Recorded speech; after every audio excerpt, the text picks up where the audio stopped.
அதிகாரம் 14. கானான் தேசத்திலே இஸ்ரவேல் புத்திரர் சுதந்தரித்துக் கொண்ட தேசங்களை ஆசாரியனாகிய எலெயாசாரும் நூனின் குமாரனாகிய யோசுவாவும் இஸ்ரவேல் புத்திரருடைய கோத்திர பிதாக்களின் தலைவரும் கர்த்தர் மோசேயை கொண்டு கட்டளையிட்டபடி சீட்டு போட்டு 9.5 கோத்திரங்களுக்கும் சுதந்திரமாக பங்கிட்டார்கள். மற்ற 2.5 கோத்திரங்களுக்கும் மோசே யோர்தானுக்கு அப்புறத்திலே சுதந்திரம் கொடுத்திருந்தான். லேவியருக்கு மாத்திரம் அவர்கள் நடுவிலே சுதந்திரம் கொடுக்கவில்லை. மனாசே எப்ராயிம் என்னும் யோசேப்பின் புத்திரர் 2 கோத்திரங்கள் ஆனார்கள். ஆதலால் அவர்கள் லேவியருக்கு தேசத்திலே பங்கு கொடாமல் குடியிருக்கும்படி பட்டணங்களையும் அவர்களுடைய ஆடு மாடுகள் முதலான சொத்துக்காக வெளிநிலங்களையும் மாத்திரம் அவர்களுக்கு கொடுத்தார்கள்.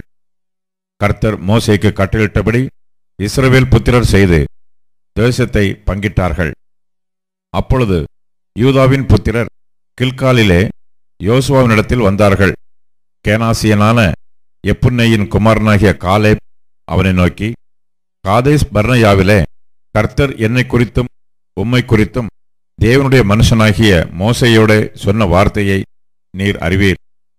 தேசத்தை வேவு பார்க்க கர்த்தரின் தாசனாகிய மோசே என்னை காதேஸ் பர்னேயாவிலிருந்து அனுப்புகிற போது எனக்கு 40 வயதாயிருந்தது. என் இருதயத்தில் உள்ளபடியே அவருக்கு மறு செய்தி கொண்டு வந்தேன். ஆனாலும் என்னோட கூட வந்த என் சகோதரர் ஜனத்தின் இருதயத்தை கரைய பண்ணினார்கள். நானோ என் தேவனாகிய கர்த்தரை உத்தமமாய் பின்பற்றினேன். அந்நாளிலே மோசே, நீ என் தேவனாகிய கர்த்தரை உத்தமமாய் பின்பற்றினபடியினால் உன் கால் மிதித்த தேசம் உனக்கும் உன் பிள்ளைகளுக்கும் என்றைக்கும் சுதந்திரமாய் இருக்க கடவது என்று சொல்லி ஆணையிட்டார். இப்போதும் இதோ கர்த்தர் சொன்னபடியே என்னை உயிரோடே காத்தார்.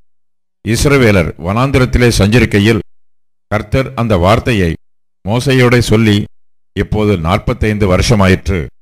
இதோ இன்று நான் 85 வயதுள்ளவன். மோசே என்னை அனுப்புகிற நாளில் எனக்கு இருந்த அந்த பலன் இந்நாள் வரைக்கும் எனக்கு இருக்கிறது.